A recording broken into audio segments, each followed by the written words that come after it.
어느 거지가 성탄절 전야 밤에 너무 배가 고파서 굶주린 배를 움켜잡고 이 집 저 집 구걸을 하고 있었습니다.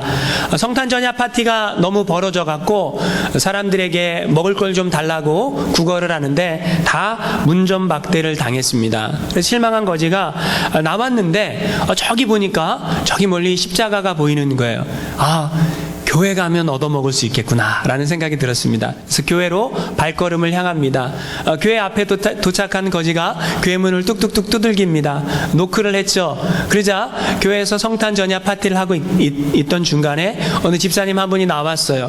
그리고 거지를 쳐다보고 이렇게 얘기를 합니다. 거지 주제에 어디서 여기 와갖고 우리 이렇게 신나는 이 기분을 망치냐고 문전박대를 합니다. 너무너무 실망한 거지가 교회 문 밖을 나오다가 너무 배가 고파갖고 주차장 앞에서 그만 덜썩 주저앉고 맙니다. 한참 앉아있는데 누군가 와갖고 이렇게 어깨를 툭툭툭 두들기면서 자네도 쫓겨났구먼 이렇게 얘기를 하는 거예요.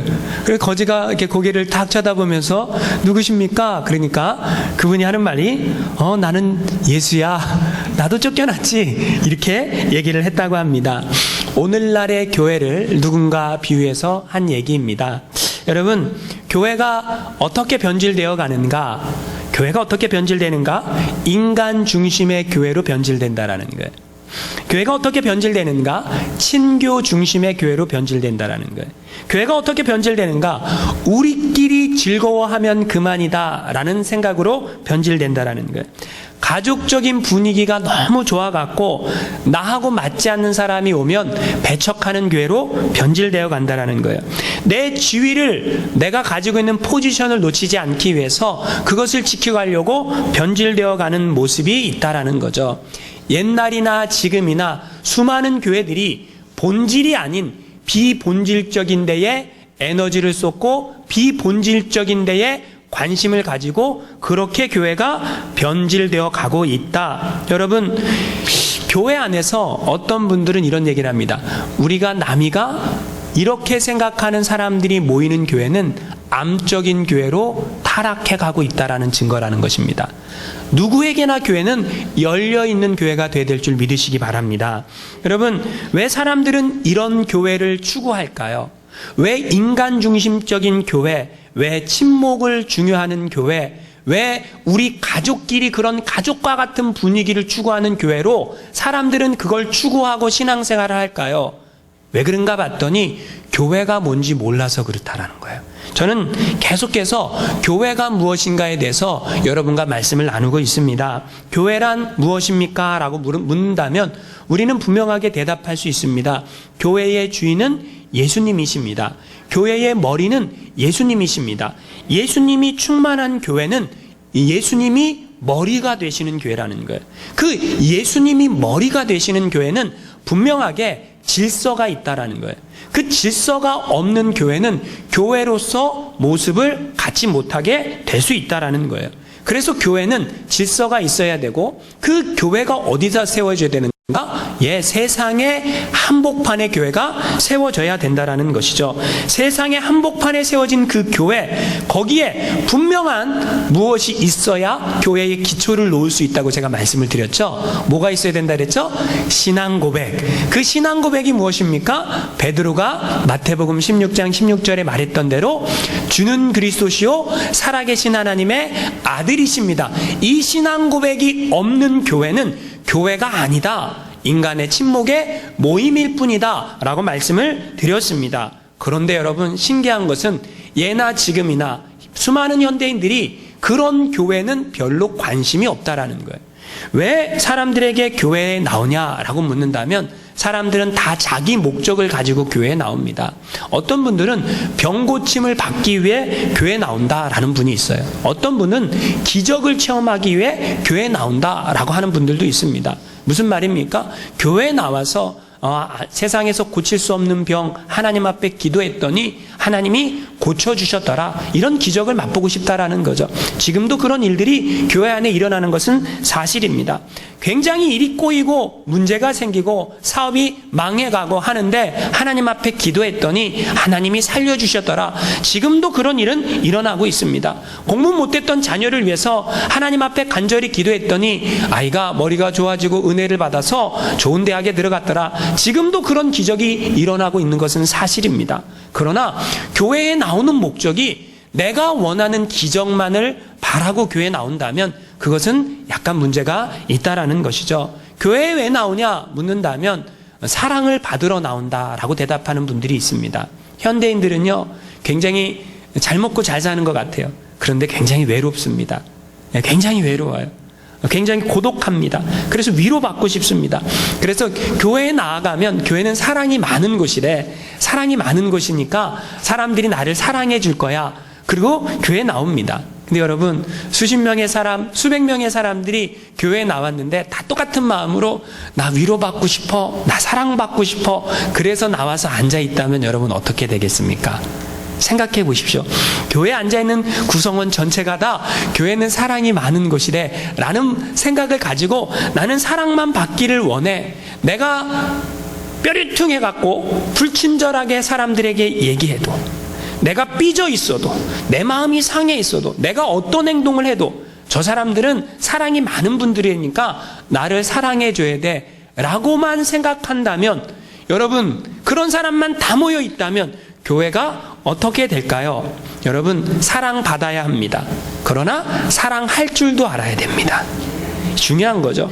나는 사랑받기만 원한다 라는 사람들이 모여있는 교회는요 절대로 건강한 교회가 될 수 없습니다. 교회 구성원에 뭐 한 10% 20% 정도 사랑받고 싶습니다 라고 말할 수 있겠죠. 그러나 성숙한 성도들이 많이 있어서 나는 사랑하겠습니다, 다른 사람이 사랑 못하는 건 나는 사랑하겠습니다 라고 말할 수 있다면 그런 사람들이 많은 교회가 건강한 교회가 될 수 있다라는 거죠. 교회 왜 나오십니까? 라고 물어보면 어떤 분들은 나라는 존재가 인정받기 위해 나옵니다 라고 말하는 분들도 있습니다. 나를 좀 알아달라는 거예요. 사실 우리가 한국에서는 다 한가닥 했잖아요. 그랬는데 와보니까 여기서 이민생활하면서 외국분들과 함께 사회에서 살다 보니까 별로 인정을 못 받습니다. 어디서 인정을 좀 받아야 되겠는데 어디서 받아야 될까요? 교회에서 좀 받고 싶습니다. 날 좀 알아달라는 거예요. 이런 노래가 있습니다. 내가 나를 모르는데 넌든 나를 알겠느냐. 여러분이 여러분을 아십니까? 나를 알아요? 내가 나를 모르는데 다른 사람이 나를 어떻게 알아주겠냐라는 거예요. 그쵸? 여러분 알 수가 없다라는 거죠. 여러분 사회학자들이 왜 교회에 사람들이 나오는가 연령대별로 조사를 했어요. 30대는 신령한 지식을 찾기 위해, 그러니까 뭔가 지식적인 도움을 얻기 위해 교회에 나온다라는 거예요. 이 사회를 살아가는 어떤 지식적인 도움을 얻기 위해. 40대는 무엇인가 할 일을 찾기 위해 교회에 나온다라는 거예요. 이제 조금 생활도 안정되고 뭔가 내가 보탬이 되기 위해, 일을 하기 위해. 50대는 명예를 얻기 위해 교회에 나온다라는 거예요. 60대는 밥 먹기 위해 나온다고 합니다. 여러분 사람마다 다 개인적인 이유가 있어서 교회에 나옵니다. 근데 그게 교회의 모습일까요? 아니요. 여러분 사람들이 교회에 나와야 될 가장 중요한 이유가 있습니다. 그게 무엇입니까? 내 죄가 용서받고 내가 하나님의 자녀가 되었기 때문에 나의 왕이신 예수님께 나의 마음을 담아 예배를 드리기 위해 교회에 나오는 게 정상이라는 거죠. 그리고 그 하나님께 예배를 드리며 하나님의 말씀을 나의 마음판에 새기고 내가 신앙인으로 한 걸음 한 걸음 변화되어져 가는 삶, 구도자의 삶을 살기 위해 우리는 교회에 나와 신앙생활하며 하나님을 예배합니다. 그렇죠? 이게 중요한 이유가 돼야 된다는 거죠. 그런데 여러분 이민생활하면서 우리는 한 주간 너무너무 바쁘게 힘들게 살았습니다. 너무 바쁘고 힘들게 사니까 주일만이라도 교회 나가서 따뜻한 위로 받고 싶다.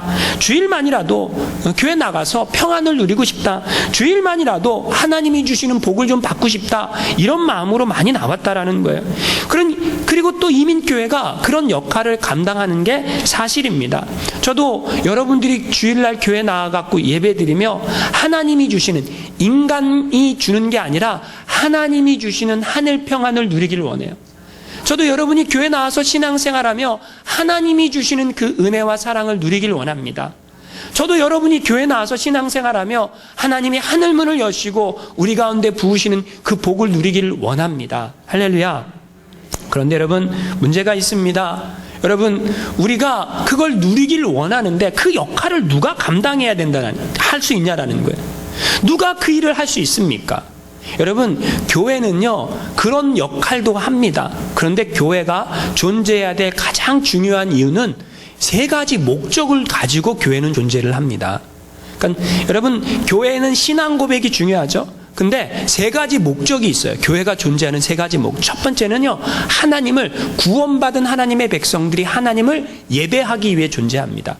그런데요, 이 예배드리는 공동체가 성숙하지 않았어요. 성숙해야 성경도 알고 기도도 알고 선교도 알고 뭘 알아야 될 거 아니에요. 근데 모르니까, 모르는 분들을 위해서 교회는 교육을 합니다. 이것을 훈련이라 그래요. 그래서 교회는요, 훈련장이에요. 교회가 뭐 하는 거냐? 예배 드리고 밥 먹고 놀다 가는 거 아니야? 그게 교회가 아니라는 거죠. 우리의 영적인 신앙이 성장하기 위해 교회는 분명히 훈련이 있어야 된다는 거예요. 첫 번째는 예배, 두 번째는 훈련, 세 번째는 뭘까요? 주의 이 복음을 증거하기 위해 선교하는 역할을 감당해야 됩니다. 이 세 가지가 교회가 해야 될 가장 중요한 일이고, 교회는 이 목적을 위해서 존재한다라는 것이죠. 그런데 교회에 모인 구성원들은 사실 이 세 가지에 별로 그렇게 크게 관심이 없다라는 데 문제가 있습니다. 여러분, 하나님의 관심은 여기에 있어요. 근데 사실 우리의 관심은 어디에 있습니까? 우리의 관심은 거기에 없습니다. 하나님의 관심이 있고 성령님의 관심이 있고 예수님의 관심이 있고 하나님의 뜻에 관심이 있어야 교회를 교회되게 세우는데, 우리는 많은 부분에 있어서 거기보다는 내 삶, 내가 지금 힘들어 죽겠는데 하나님 그게 무슨 소용이 있습니까? 여기에 더 관심이 있다라는 데 문제가 있습니다. 사람마다 관심이 다 다르다라는 거죠. 그래서요, 한국에 있는 어떤 교회는요, 사람들의 관심이 다 다르니까 사역을 217가지를 만들었어요. 공차기 좋아하는 사람 공차라고 모이라고 하고요. 그 다음에 뭐예요? 볼링 좋아하는 사람 볼링하라고 모이라 그러고요. 노인들 섬기기를 원하는 사람들 노인들 섬기라고 모이게 하고요. 노숙인들 밥 퍼주는 거 원하는 사람들 그 사람들 모이라 그러고요. 이혼한 사람들 이혼한 사람끼리 모아놓고요. 217가지를 다 만들어 놓으니까 사람들이 거기 가갖고 자기 봉사하고 자기 만족을 누리는 거죠. 교회 안에 모든 사역들이 다 있어요. 인간이 해야 될 보람을 느낄 수 있는 사역이 다 있으니까 거기 가서 만족을 느끼고 거기 가서 행복을 찾고 삶의 의미를 찾고 그런다라는 거죠. 그러면 여러분, 우리 동네는 작은 교회고 작은 동네고 우리 교회는 작은 교회입니다. 그러면 우리 교회 같은 교회는 그렇게 217가지 사역을 못하니까 존재의 가치 이유가 없습니까? 그렇지 않다라는 거죠. 여러분, 하나님이요, 교회마다 주신 사명이 있다라는 거예요. 할렐루야. 우리 교회에는 하나님께서 우리 교회에게 주신 사명이 있다라는 거예요. 그 사명 목적 세 가지만 잘 감당하고 있으면 우리 한마음 교회는 교회로서 하나님 보시기에 잘 하고 있다라는 것이죠. 할렐루야. 여러분, 그 사명, 그 목적을 깨닫고 나아가는 것, 그것이 중요한 것입니다. 자, 오늘 설교의 제목이 여러분 뭔지 아십니까? 교회의 시작 기다림이라는 제목이에요. 이 무슨 의미일까요? 제가 지난번에는 2주간에 걸쳐서 교회의 기초에 대해서 말씀을 드렸어요. 교회가 뭐냐? 기초가 있다라는 거죠. 그 기초가 뭐죠? 주는 그리스도시요 살아계신 하나님의 아들이십니다. 이 신앙의 고백 위에 교회가 세워지는데, 이 고백이 있는 그 교회는 음부의 권세가 흔들 수 없는 강력한 하나님의 교회가 되어 쓰임받는다. 성경 우리에게 약속해주고 있다라는 것이죠. 그러면요, 그 교회가 언제 시작할까요? 그 교회가 왜 시작할까요? 그 교회가 어떻게 시작할까요? 저는 오늘 여러분과 그 말씀을 나누려고 합니다. 여러분, 교회가 왜 필요할까요? 교회가 필요하다라고 생각하십니까? 필요 없다라고 생각하십니까? 여러분이 필요하다라고 생각하든 여러분이 필요 없다라고 생각하든 상관이 없어요. 교회를 세우신 분은 하나님이십니다. 이게 무슨 말입니까? 교회를요, 인간이 세우지 않았다라는 거예요. 교회를 누가 세웠습니까? 하나님이 세우셨어요. 그럼 하나님이 목적이 있이 세우셨겠죠? 목적이 없이 하나님이 교회를 안 세우셨겠죠? 그러니까 하나님이 창세기에 보니까 아담과 하와를 만드시고 가정이라는 것을 만들어 주셨어요. 왜 가정을 만들어 주셨어요? 생육하고 번성해서 땅에 충만하게. 그러면 하나님이 교회를 세우셨어요. 세우신 목적이 있겠죠? 그 세우신 목적을 구약 성경부터 연결해서 보면 훨씬 이해가 쉽습니다. 그러니까 여러분 뭡니까? 하나님께서 구약성, 예수님 이전의 교회, 구약의 교회가 있겠죠? 그 구약의 교회가 어떻게 시작됐을까요? 구약의 교회는 이스라엘 백성들이 애굽 땅에 있을 때 하나님께서 그들을 출애굽시킵니다. 출애굽시켜요. 그래서 시내산에서 언약을 맺으면서 시작을 합니다. 자, 애굽에서 출애굽시켰어요. 구원해냈어요. 구원해낸 이스라엘 신앙 공동체를 향한 하나님의 목적이 있었어요. 그 목적이 무엇이었을까요? 그 목적이 출애굽기 19장 5절 6절에 나와 있어요. 한번 같이 읽어보겠습니다. 출애굽기 19장 5절 6절 시작. 세계가 다 내게 속하였나니 너희가 내 말을 잘 듣고 내 언약을 지키면 너희는 모든 민족 중에서 내 소유가 되겠고 너희가 내게 대하여 제사장 나라가 되며 거룩한 백성이 되리라. 하나님께서 그들을 부르신 목적을 얘기해요. 너희를 내 소유 삼겠다라는 거예요. 너희를 거룩한 백성 되게 해주시겠다라는 거예요. 너희를 제사장 나라 삼아주시겠다고 하나님께서 부르셨다라는 거예요. 왜 불렀습니까? 하나님의 소유 제사장 나라 거룩한 백성 하게 하기 위해서 그런 목적을 가지고 이스라엘 백성들을 불렀어요. 자, 굉장히 중요한 거죠. 이스라엘 백성들은 하나님의 소유예요. 하나님의 백성이에요. 근데 그들이 해야 될 일이 있어요. 그 해야 될 일이 뭘까요? 거룩한 나라, 제사장 나라를 만들어야 돼요. 뭘 만들어야 된다고요? 제사장 나라를 만들어야 돼요. 그 제사장 나라가 무엇입니까?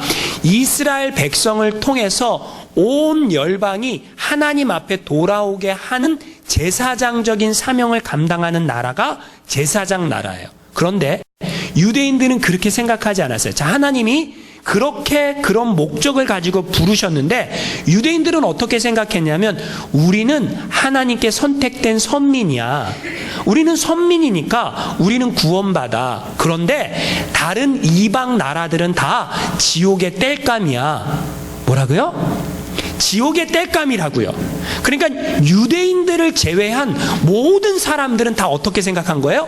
지옥의 땔감이다 라고 생각을 했다라는 거예요. 그러면 그 생각이 지금은 바뀌었을까요? 유대교가? 안 바뀌었습니다.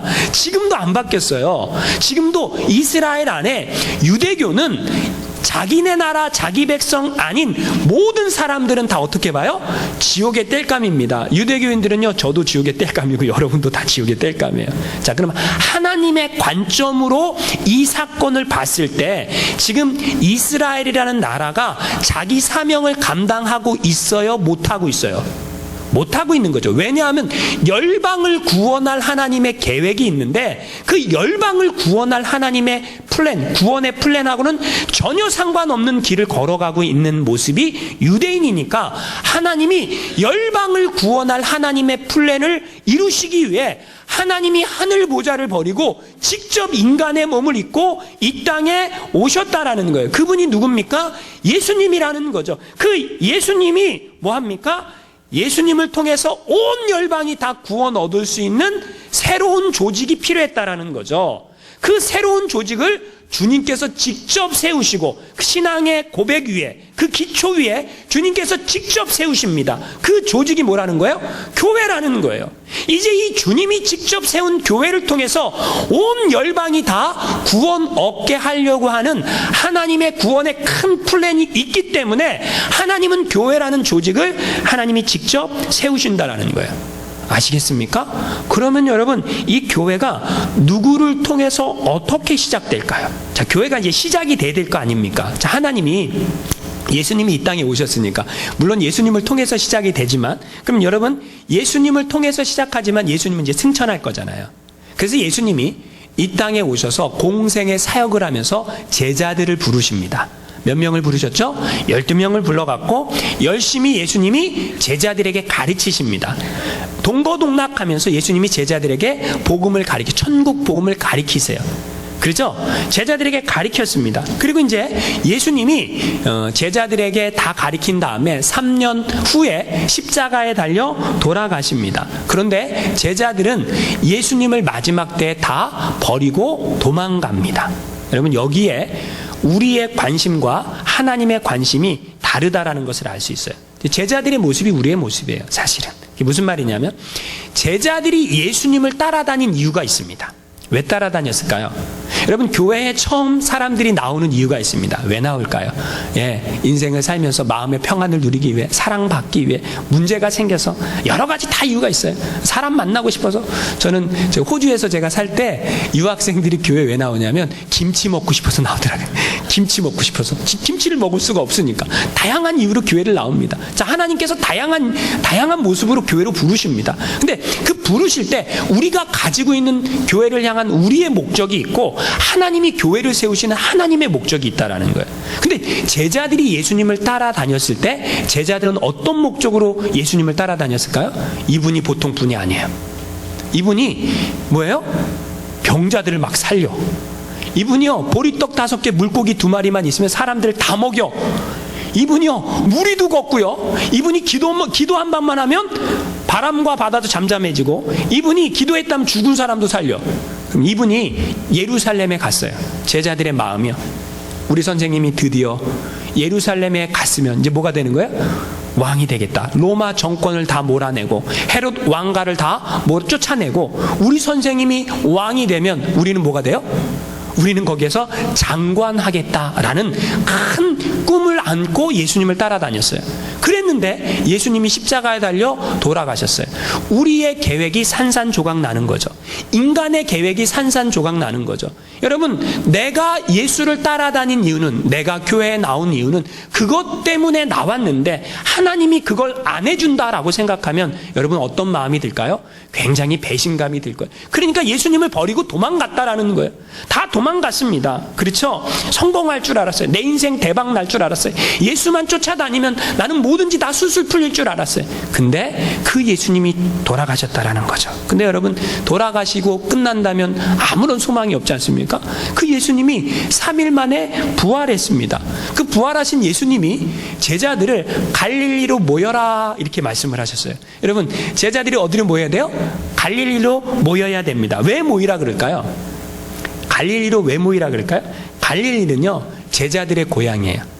거기에 누가 있습니까? 제자들의 부모, 형제가 있고 친척이 있습니다. 그렇죠? 그런데 더 중요한 게 있어요. 그 갈릴리는 예수님과 제자들의 아름다운 사랑의 그런 이야기들이 있는 곳, 첫사랑의 이야기들이 있는 곳이 어디예요?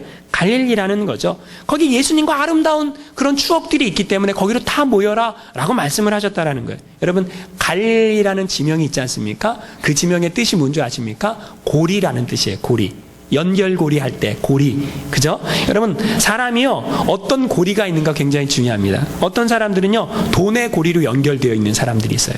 어떤 사람들은 욕망의 고리로 연결되어 있는 사람들이 있고, 어떤 사람들은 거짓의 고리로 연결되어 있는 사람들이 있다라는 거예요. 다 연결고리가 있다라는 거죠. 그런데 예수님과 제자들은 갈릴리에서 어떤 고리로 연결되어 있습니까? 사랑과 진리의 고리로 연결되어 있다라는 거예요. 예수님과 제자들은 갈릴리의 사랑과 진리의 고리로 연결되어 있기 때문에 거기에서 다시 시작해야 되는 거예요. 거기로 모이라는 거예요. 그런데 여러분, 예수님이 아직 갈릴리로 안 갔는데 제자들이 갈릴리에서 예수님 기다리고 있다 보니까 지루했어요. 지루하니까 베드로가 이렇게 얘기합니다. 고기나 잡으러 가자 이렇게 얘기합니다. 여러분, 참 신기하죠. 베드로가 예수님을 처음 만난 날 베드로가 누가복음에 보니까 배와 그물을 버려두고 예수를 쫓으니라 이렇게 기록되어 있어요. 여러분, 주님을 만났을 때 베드로가 버렸던 게 있어요. 뭘 버렸어요? 내 생활의 터전, 내 삶의 터전, 그거 주님께서 다 해결하실 겁니다 라고 믿고 버렸어요. 근데 주님이 십자가에 달려 돌아가시고 나자 다시 그걸 붙잡습니다. 이상하죠?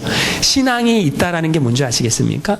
신앙이 있을 때는요, 주님을 바라볼 때는요, 주님만 믿고 갑니다. 주님만 붙잡습니다.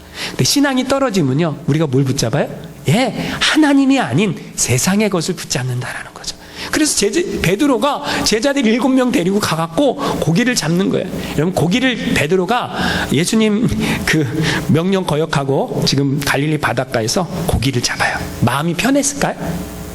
저는 마음이 안 편했을 것 같아요. 밤새도록 고기를 잡는데 한 마리도 못 잡아요. 마음이 편해요?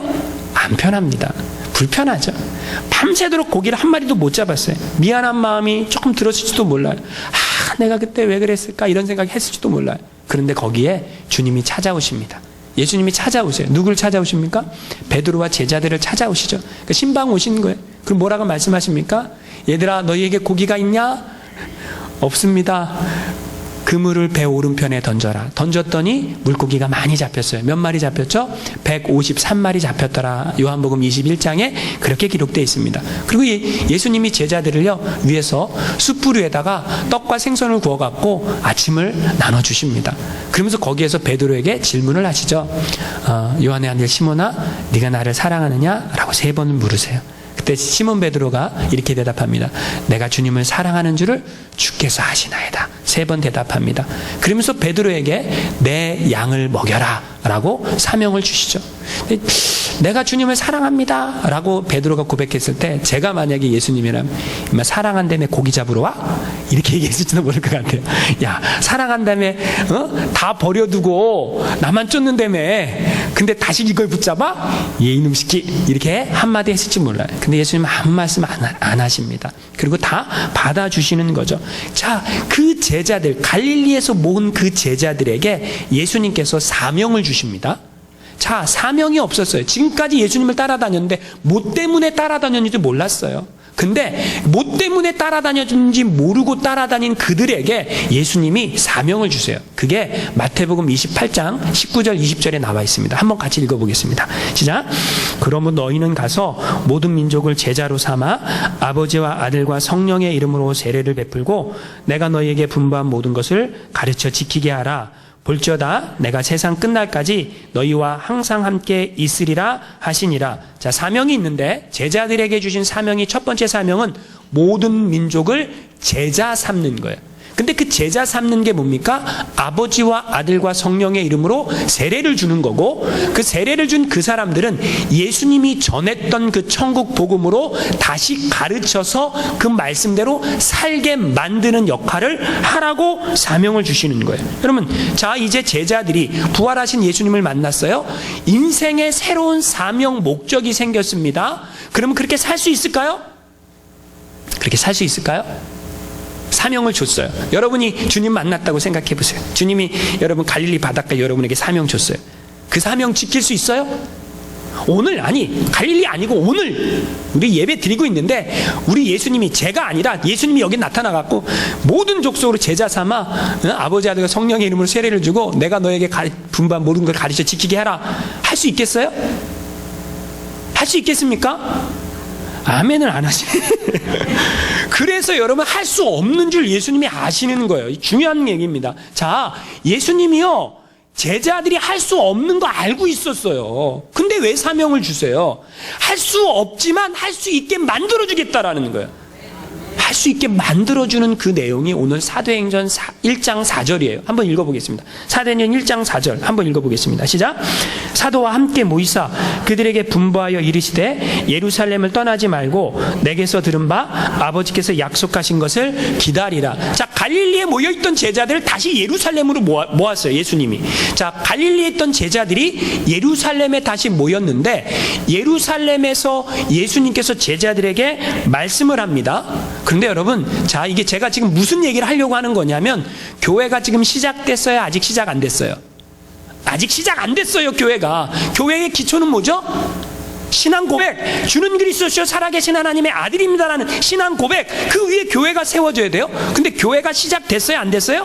안 됐습니다. 그러면 교회가 시작되는데, 그 교회가 시작되는 구성원들은 누굽니까? 예수님의 제자들, 그 다음에 예수님의 형제 자매들, 그 다음에 예수님을 따라다녔던 사람들. 그 사람들이 뭐예요? 모여갖고 교회가 시작이 되려고 해요. 그런데 이 사람들은 겁나 무서워, 두려워, 복음을 전할 용기도 없어, 아무 힘도 없어. 능력도 없어요. 그런데 예수님은 뭐라고 말씀하십니까? 그 제자들, 그 사람들을 향해서 예루살렘을 떠나지 말고 내게서 들은 바 아버지께서 약속하신 것을 기다려라 라고 말씀을 하세요. 자, 뭘 기다리라고요? 아버지께서 약속하신 것을 기다려라. 그러면 아버지께서 약속하신 게 뭘까요? 자, 여러분, 아버지께서 약속하신 것, 요한복음 14장 26절 말씀 우리 같이 한번 읽어보겠습니다. 시작. 보혜사 곧 아버지께서 내 이름으로 보내실 성령, 뭐라고요? 보혜사 성령님을 기다리라는 거예요. 요한복음 16장 7절 말씀 읽어보겠습니다. 시작. 내가 너희에게 실상을 말하노니 내가 떠나가는 것이 너희에게 유익이라. 내가 떠나가지 아니하면 보혜사가 너희에게로 오시지 아니할 것이요 가면 내가 그를 너희에게 보내리니. 자, 예수님이 떠나가는 게 유리한데 왜 떠나가는 게 유리하냐? 예수님이 가시면 보혜사 성령님을 우리에게 보내주시겠다는 거예요. 요한복음 16장 13절 말씀 읽어보겠습니다. 시작. 그러나 진리의 성령이 오시면 그가 너희를 모든 진리 가운데로 인도하시리니. 여러분, 뭐라고요? 진리의 성령이 오시면 진리 가운데 우리를 인도한다라는 거예요. 믿습니까? 그래서 예수님이 오늘 아버지의 약속하신 것을 기다리라고 말씀하는데 그 아버지의 약속하신 것이 뭐냐? 구체적으로 5절 말씀 읽어보겠습니다. 5절 시작. 요한은 물로 세례를 베풀었으나 너희는 몇 날이 못되어 성령으로 세례를 받으리라 하셨느니라. 뭘로 세례를 받아요? 성령으로 세례를 받으리라. 그럼 예수님이 지금 이 예루살렘을 떠나지 말고 아버지의 약속하신 것을 기다리라고 지금 제자들과 모여있는 사람들에게 얘기하는데 그 아버지의 약속하신 게 뭐예요? 성령님이다라는 거예요. 할렐루야. 지금 아직 교회가 시작되지 않았어요. 교회가 시작돼야 합니다. 그런데 교회가 시작되려면 진짜 능력 있는 교회, 음부의 권세가 이길 수 없는, 흔들 수 없는 교회가 시작되려면 뭐가 임해야 된다라는 거예요? 성령님이 임해야 된다라는 거예요. 여러분, 근데 이게 구약 성경과 이렇게 연결이 됩니다. 어떻게 연결이 될까요? 여러분, 이스라엘 백성들이 하나님이 출애굽한 다음에 시내산으로 가라 그래요. 근데 여러분, 출애굽했잖아요. 출애굽했어요. 그 6월절날 출애굽해요. 6월절날 아시죠?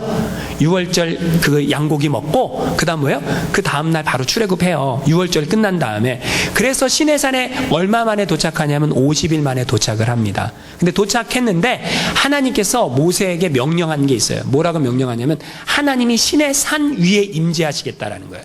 근데 하나님이 임재하시기 전에 이스라엘 백성들이 준비하고 기다리라 그래요. 뭐라고요? 준비하고 기다리라는데 뭘 준비합니까?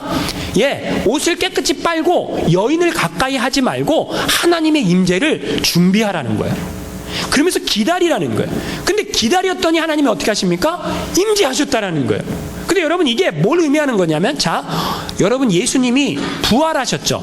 부활하시고 이 땅에 며칠 동안 계시죠? 40일 동안 계세요. 40일 동안 계신 예수님이 승천하세요. 승천하신 예수님이 성령을 보내는데 무슨 절날 성령이 임해요? 오순절날 임해요. 근데 여러분, 하나님이 그 구약 성경에 보면 시내산에 임재하셨던 하나님이 언제 임해요? 오순절날 시내산에 임재하세요. 근데 신약 성경에 보니까 성령님이 언제 강림하세요? 오순절날 강림하세요. 근데 여러분, 똑같이 뭐 해야 되는 거예요? 준비하고 기다리라는 거예요. 근데 신약 성경에 보니까 어떻게 기다립니까? 기도하면서 기다리라는 거예요. 기도하면서 하나님의 그 성령 받기를 기도하면서 임재해야, 그 임재를 삼으면서 기다리면서 기도해야 하나님이 임재하신다라는 거예요. 할렐루야. 그럼 여러분, 자, 성령이 임해야 교회가 시작됩니다.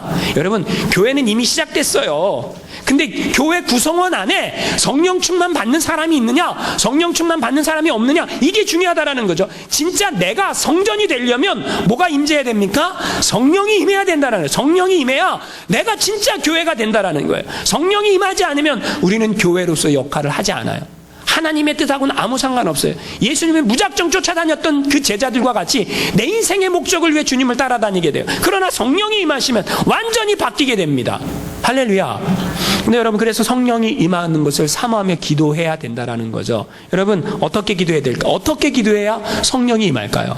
역사적으로 보니까 여러분, 어떻게 기도하니까 성령이 임했냐면 회개하며 기도할 때 성령이 임했습니다. 할렐루야. 자, 회개하며 기도할 때 한국에 1907년 평양 대부흥이라고 여러분 들어보셨을 거예요. 평양 장대현 교회에 대부흥의 역사가 일어났어요. 근데 하디 선교사님이 회개했죠. 막 하나님 앞에 회개했죠. 그런데요, 길선주 장로님이 회개했습니다. 길선주 장로님이 뭐라고 회개했냐면, 친구가 죽어가면서 나한테 부인 갖다 주라고 맡긴 돈을 내가 쓰고 싶어서 그 사람한테 안 갖다 주고 나는 착복했다라는 거예요. 나는 아간보다 못한 죄인이라고 장로님이 그런 일을 했으니까 그렇게 회개를 했어요. 장로님이 회개하니까 여기서 나는 뭐 간음했다, 나는 도둑질했다, 막 사람들이 회개하면서 주여 용서하옵소서, 나 같은 죄인 용서하옵소서, 사람들이 자기 죄들을 다 고백하는 거예요. 그리고 다 회개했어요. 그 회개 소리가 마치 폭포수가 땅에 떨어지는 소리와 같이 기도 소리가 우렁차게 그렇게 회개했더라. 그럴 때 하늘이 열리면서 갑자기 성령이 그 가운데 충만히 임하였더라. 이게 기독교 역사가 말해주고 있는 사실이라는 거예요. 여러분, 회개하지 않으면 성령이 임하지 않습니다. 회개할 때 예수의 보혈로 의지해서 우리가 하나님 앞에 회개할 때 성령이 임한다라는 거예요. 미국에서도요, 1차, 2차 영적 대각성 운동이 일어났던 시기가 있습니다. 1차, 2차 영적인 대각성 운동이 미국 땅에서 일어났던 때, 그때 가장 그 중심에 쓰임받았던 목사님이 조나단 에드워드라는 목사님이에요. 그 조나단 에드워드 목사님이 1741년 7월 8일 엔필드에서 이런 제목으로 설교했어요. 진노한 하나님의 손에 붙들린 죄인들. 무슨 말인지 아십니까? 하나님이 너무너무 화가 났어요. 진노했어요. 그래서 모든 인간들을 한 손에 짚고 이렇게 흔들고 있어요. 이제 이거를 던져버리기만 하면, 어디로요? 지옥불로 던져버리기만 하면 뭐예요? 끝나는 거예요. 하나님이 너무너무 화가 났어요. 우리가 지금 그 상태에 있습니다. 그런데 그 하나님의 공의보다 더 큰 하나님의 사랑이 있다라는 거예요. 그 하나님의 사랑, 예수 그리스도의 십자가 보혈을 의지해서 회개하기만 하면 지옥불로 던져줘야 될 이 인간들이 천국으로 가는 천국 백성이 될 수 있습니다. 회개하십시오. 이 조나단 에드워드 목사님이 깨알 같은 글씨를 써갖고 막 저처럼 이렇게 크게 설교한 것도 아니고 조용조용히 이렇게 읽었어요. 읽었는데 성령이 임하자 그 안에 있는 모든 사람들이 다 회개하기 시작했어요. 회개하기 시작했어요. 내가 죄인입니다. 회개하기 시작했어요. 그리고 그 성령의 불길이 타올라서 영적인 대각성이 일어나고 미국 교회가 새로워지며 놀라운 18세기, 19세기 선교의 세기로 전 세계를 향해 선교사님들을 파송하게 됐고, 그 여파로 대한민국까지 선교사님들이 들어오게 됐다라는 거예요. 할렐루야. 여러분, 교회가 어떻게 시작됩니까? 교회는요, 인간이 모여서 만들어서 시작하는 게 아니에요. 여러분, 분명한 신앙의 고백이 있어야 돼. 그 고백 위에 뭐가 있어야 됩니까? 우리의 철저한 회개와 성령의 강림이 있어야 진짜 하나님이 기뻐하시는 거룩한 교회의 모습으로 나아갈 수 있다는 거예요. 여러분, 제자들은 3년 동안 예수님 따라다녔어도 절대로 교회의 사명, 하나님의 목적 몰랐어요. 그러나 성령이 임하자 알게 됩니다. 하나님이 기뻐하시는 교회가 있습니다. 분위기 좋은 교회요? 가족과 같은 교회요? 우리가 남이가 이런 말하는 교회요? 아닙니다. 하나님이 기뻐하시는 그 교회는 그런 교회가 아닙니다. 뭐예요? 성도들이 하나님 앞에 내가 죄인입니다라고 회개하고 성령 받기를 사모하고 이 하나님을 하나님 되게 예배하고 이 교회 안에 훈련이 이루어지고 하나님 아버지의 마음을 가지고 복음을 들고 땅끝까지 나아가 전하는 교회, 그 교회를 하나님께서 기다리고 있고 그 교회를 하나님께서 기뻐하는 교회가 될 줄 믿습니다. 우리 한마음 교회가 정말 하나님이 기뻐하시는 교회, 그 교회가 되어 하나님 앞에 쓰임 받기를 주님의 이름으로 축원합니다.